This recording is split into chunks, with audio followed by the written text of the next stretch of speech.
Good morning everyone. In this video I will discuss about blood vessels of the hand. First point is introduction. Hand is richly supplied by the blood. The terminal parts of the ulnar and radial arteries on reaching the palm anastomose with each other and it will form superficial and deep palmar arches respectively. So hand is having a rich blood supply by this superficial and deep palmar arches. Now first is superficial palmar arch. Three headings under which I will discuss superficial and deep palmar arch.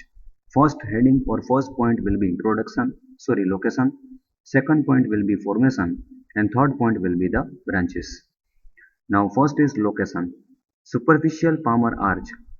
It lies beneath the palmar aponeurosis and in front of the long flexor tendons. Second point is formation. Superficial palmar arch. It is an arterial arcade or it is an arterial anastomosis formed by superficial terminal branch of the ulnar artery on the medial side and it is completed on lateral side by one of the following arteries of the radial artery. It can be superficial palmar branch of the radial artery most commonly. Second can be princeps polliceps artery. Third can be arteria radialis indicis and fourth can be arteria nervi mediana which will accompany the median nerve. So this is the formation of the superficial palmar arch.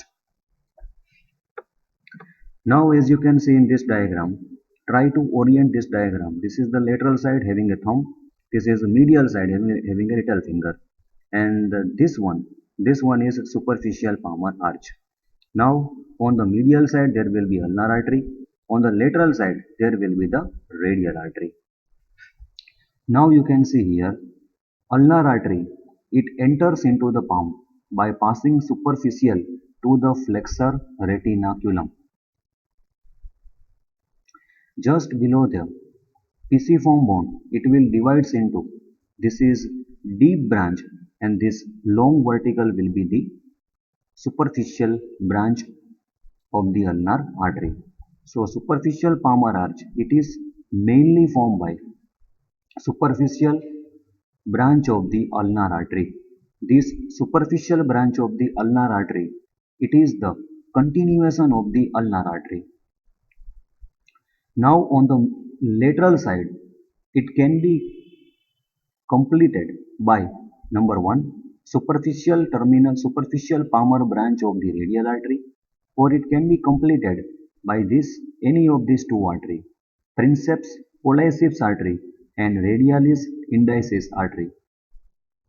So this is the formation of the superficial palmar arch. Remember it lies beneath the beneath the palmar aponeurosis and in front of the long flexor tendons.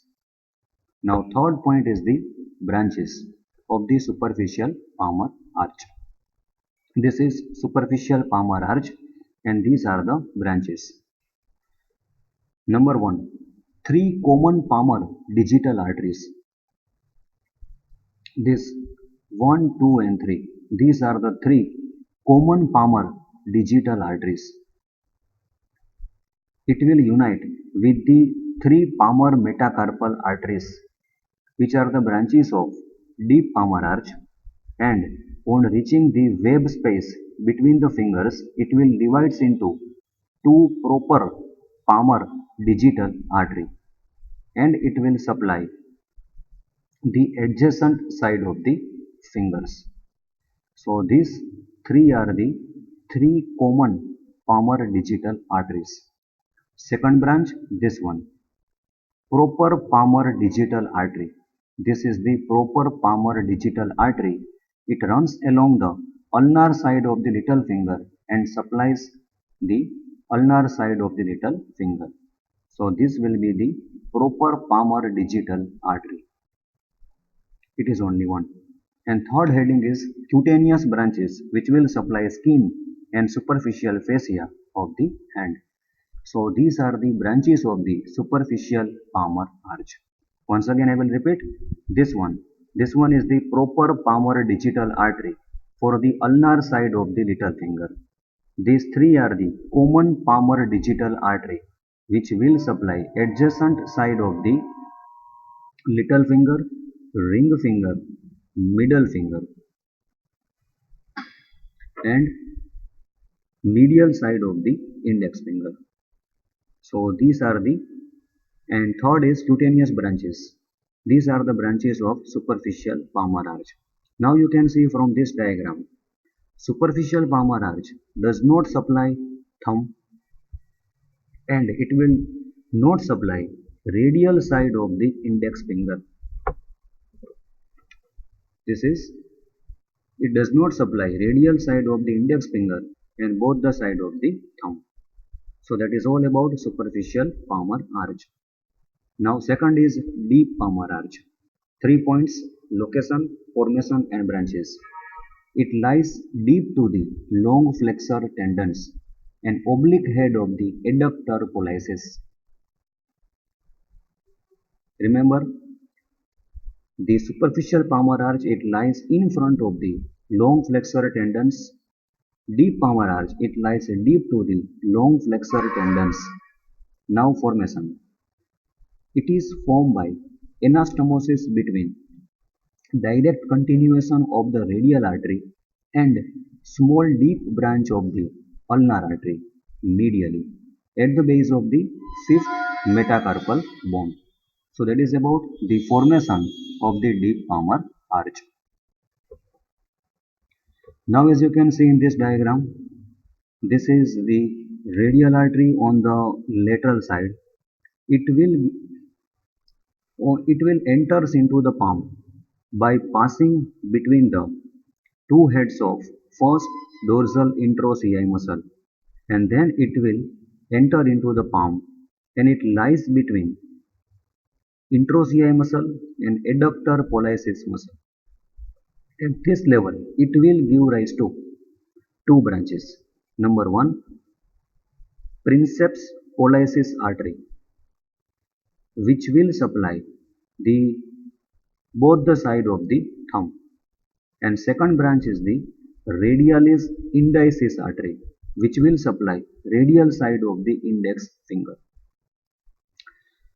After giving these branches, it will continue as a continuation of the radial artery, which will united on the medial side beyond the hook of the hamate bone by the small deep branch of the ulnar artery, and it will form the deep palmar arch. So this is the formation of the deep palmar arch. Now branches.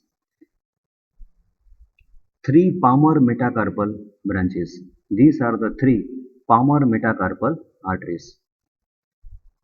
It will unite with the common palmar digital branches of the superficial palmar arch, and it will divide into two proper palmar digital artery to supply the adjacent side of the fingers.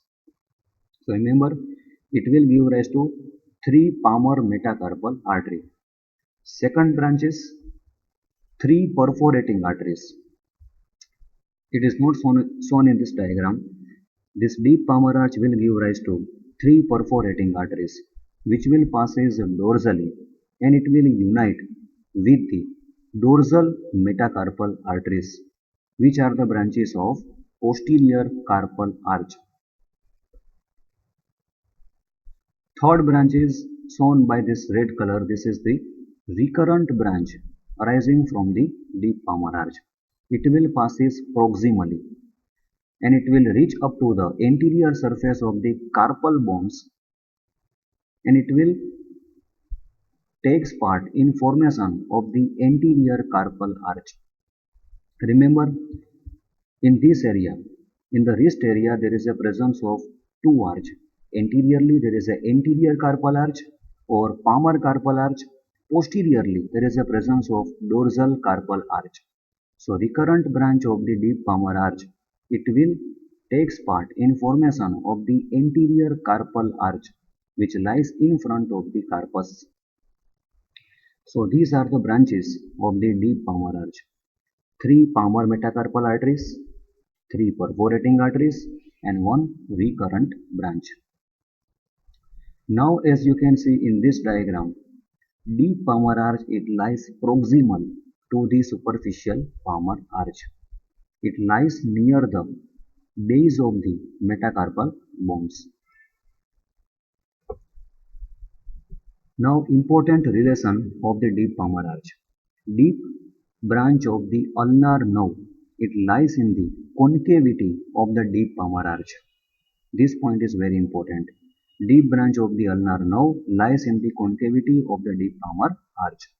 Second, deep palmar arch lies 1 centimeter proximal to the superficial palmar arch. So that is all about the blood vessels of the hand. Thank you very much.